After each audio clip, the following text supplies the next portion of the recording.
Hi hello నమస్తే welcome to Telugu one cinema. This is Divyashree. Pan India star Prabhas ప్రస్తుతం the రాజా సాబ్తో బిజీగా ఉన్నాడు. కానీ ఫ్యాన్స్ మాత్రం మా రాజా సాబ్ పెళ్ళెప్పుడు చేసుకుంటాడా అని చాలా కాలం నుంచి ఎదురు చూస్తున్నారు. సోషల్ మీడియాలో అయితే ప్రభాస్ పెళ్లిపై వార్తలు రాని రోజు లేదంటే అతిశయోక్తి కాదు. కొన్నిసార్లైతే ప్రభాస్ పలానా హీరోయిన్ ప్రేమలో ఉన్నాడని, ఆ ఇద్దరి పెళ్లి కూడా త్వరలోనే ఉండబోతుందని, కాదు కాదు సినిమాలకి సంబంధం లేని అమ్మాయిని పెళ్లి చేసుకోబోతున్నాడని, ఆ అమ్మాయి వాళ్ళ బంధువు అమ్మాయే అని, ఇలా నిత్యం ఏదో ఒక న్యూస్ సర్క్యులేట్ అవుతూనే ఉంటుంది. ఆ పుకార్ల సంగతి ఎలా ఉన్నా ఇప్పుడు మాత్రం ప్రభాస్ పెళ్లి చేసుకోబోయే అమ్మాయి ఊరేంటో తెలిసిపోయింది. Prabhas dearest friend global star Ram Charan latest గా ఆహాలో ప్రసారమయ్యే బాలయ్య అన్స్టాపబుల్ షోకి గెస్ట్ గా వచ్చిన విషయం తెలిసిందే.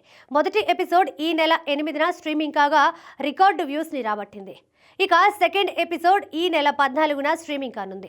బాలయ్య ఈ ఎపిసోడ్ లో రామ్ చరణ్ ని ప్రభాస్ పెళ్లి గురించి అడిగినట్లుగా తెలుస్తోంది. దీంతో పెళ్లి కూతురు పేరు చరణ్ చెప్పకపోయినా ఆంధ్రప్రదేశ్లోని గణపవరానికి చెందిన అమ్మాయిని ప్రభాస్ పెళ్లి చేసుకోబోతున్నాడని చరణ్ చెప్పినట్లుగా వార్తలు వస్తున్నాయి.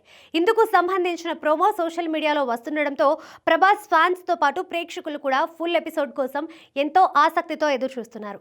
రామ్ చరణ్ లాంటి లెజెండరీ యాక్టర్ ఆ మాట చెప్పడంతో తెలుగు అమ్మాయిని ప్రభాస్ పెళ్లి చేసుకోవడం పట్ల పలువురు సోషల్ మీడియా వేదికగా ప్రభాస్ కి అభినందనలు తెలుపుతున్నారు. గణపవరం ఆంధ్రప్రదేశ్లోని పశ్చిమ గోదావరి జిల్లా మండల కేంద్రమైన భీమవరం నుండి 20 కిలోమీటర్ల దూరంలో ఉంది. ప్రభాస్ స్వగ్రామం మొగల్తూరు కూడా సమీపంలోనే ఉంది. మెగాస్టార్ చిరంజీవిది కూడా మొగల్తూరు అనే విషయం తెలిసిందే.